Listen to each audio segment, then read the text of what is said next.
Doctor Sarvepalli Radhakrishnan के जन्मदिवस को पूरा देश शिक्षक दिवस के रूप में मनाता है। इस अवसर पर स्कूल व अन्य शैक्षणिक संस्थानों में निबंध व स्पीच प्रतियोगिता का आयोजन किया जाता है।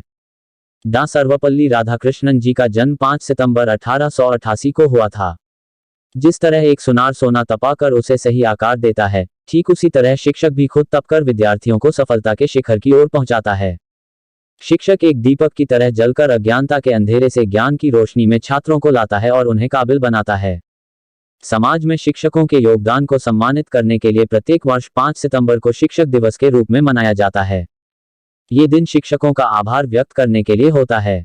स्कूल में विद्यार्थी अपने शिक्षकों के लिए नृत्य, गायन और नाटक प्रस्तुत करते हैं।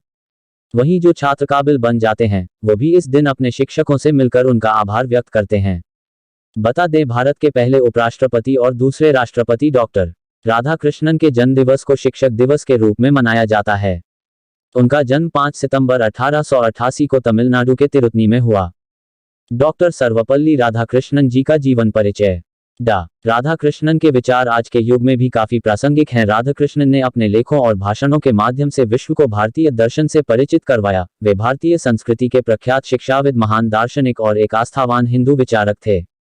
अपने इन्हीं महान गुणों के कारण भारत सरकार ने उन्हें 1954 में भारत रत्न से नवाजा। इसके बाद वह भारत के पहले उपराष्ट्रपति और दूसरे राष्ट्रपति बने। वह विभिन्न उपाधियों पर रहते हुए भी हमेशा छात्रों से जुड़े रहे।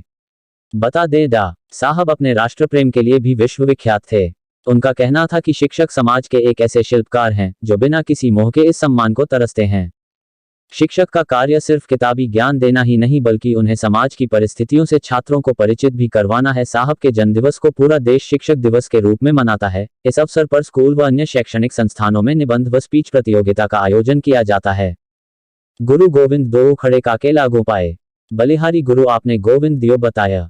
कबीर दास जी ने इस दोहे के माध्यम से गुरु की महिमा का वर्णन किया है। कबीर दास जी कहते हैं कि जब आपके सामने गुरु और गोविंद दोनों खड़े हों तो किसके सबसे पहले पांव लगना चाहिए? गुरु ही ईश्वर का मार्ग प्रशस्त करते हैं, अर्थात गुरु सबसे महान है। इसलिए सर्वप्रथम आपको गुरु का ही वंदन करना चाहिए। गुरु और शिष्य की परंपरा हमारे देश में प्राचीन काल से चली आ रही है। जन्म के बाद सबसे पहले गुरु हमारे माता पिता होते हैं, जिन्होंने हमें जीवन प्रदान किया। जन्म के बाद माँ अपने बच्चे को अक्षरों का बोध कराती हैं, वहीं जीने का सही तरीका हमें शिक्षक सिखाते हैं और सही मार्ग पर चलने के लिए प्रेरित करते हैं। भारत में प्रत्येक वर्ष शिक्षकों के सम्मान में शिक्षक दिवस मनाया जाता है।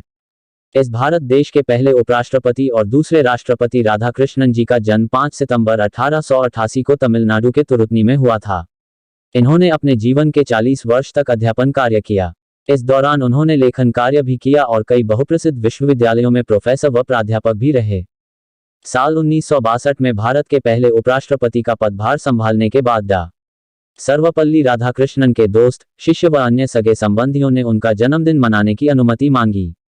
इसे सुन डॉ साहब मुस्कुराए और उन्होंने कहा कि मैं चाहता हूं कि मेरा जन्मदिन अलग से मनाने के बजाय पूरा देश इसे शिक्षक दिवस के रूप में मनाए।